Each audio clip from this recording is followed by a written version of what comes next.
sais ce que c'est en psychiatrie, le déni de trauma? C'est quand un sinistre connard qui te dit que ce qui t'est arrivé t'est pas arrivé.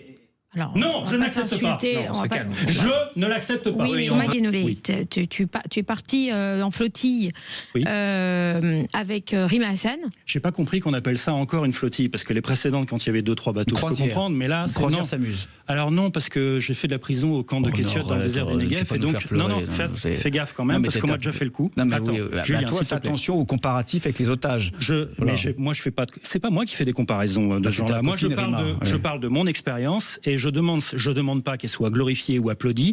Tout ce que je demande, c'est qu'elle soit respectée. J'ai fait une grève de la faim en prison dans le désert du Negev. C'est un fait. Si tu as un problème avec ça, ou si tu t'entraînes des sarcasmes ou des la croisière s'amuse, on ne pourra pas discuter ensemble. Personne t'a obligé déjà à embarquer sur cette flottille. Oui, voilà. Déjà d'une. Oui, voilà. Alors que les otages, on leur a pas demandé de passer des nuits et des jours entiers dans des conditions inhumaines avec des geôliers qui les martyrisaient. Ça, on leur a pas demandé. Donc toi, tu as fait le choix de monter sur la flottille. Tu as fait le choix de te mettre en scène avec tes petits copains de LFI ou tes ex-copains de LFI, Greta Thunberg, Rima Hassan et toute la cohorte de petits bourgeois d'extrême gauche, très clairement. Et vous vous êtes mis en scène en disant, mon Dieu, on va faire une grève de la faim parce qu'on est mécontent. Excuse-moi.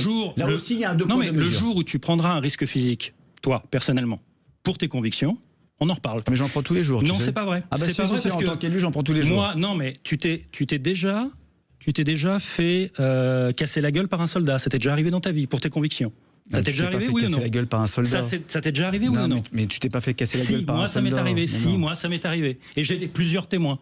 Donc maintenant, ça suffit. Mais non. Non, écoute-moi, Julien, s'il te plaît. Tu peux désapprouver. Attends, Julien, tu peux désapprouver. Je désapprouve l'instrumentalisation que tu en fais, qui est indigne au regard des réelles souffrances. Julien, ça suffit. Du peuple israélien. Julien, ça suffit. Tu peux désapprouver. Non, tu peux désapprouver ce que je fais. Tu peux désapprouver mes motivations, mais je n'accepte pas le négationnisme, qui est une habitude chez vous, par rapport à l'existence de ce qui m'est arrivé. Visiblement, le négationnisme, c'est plutôt du côté de l'extrême gauche. Thomas, quand tu dis casser la gueule. Mais je me suis fait casser la gueule sur le quai d'Ashdod. Je vais devoir la raconter toute ma vie. Oui, mais c'est-à-dire, qu'est-ce que ça veut dire casser la gueule? Tu sais ce que c'est en psychiatrie, le déni de trauma?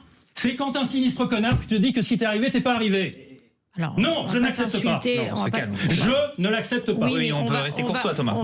C'est moi qui dois me calmer alors que c'est lui qui me dit que ça n'a pas existé. Non, mais je veux dire, tu en fais des caisses. Ça suffit. Tu en fais. Non, je me tairai pas. Ça suffit. Non, il n'y a pas de Tu dois au minimum respecter l'engagement de personnes qui se sont barrées à travers la Méditerranée et qui se sont retrouvées en tôle dans le désert du Negev. C'est pas à moi de me calmer, c'est à toi de respecter l'engagement humanitaire et les gens qui respectent. Je suis très calme. S'il vous plaît, on va éviter de s'insulter.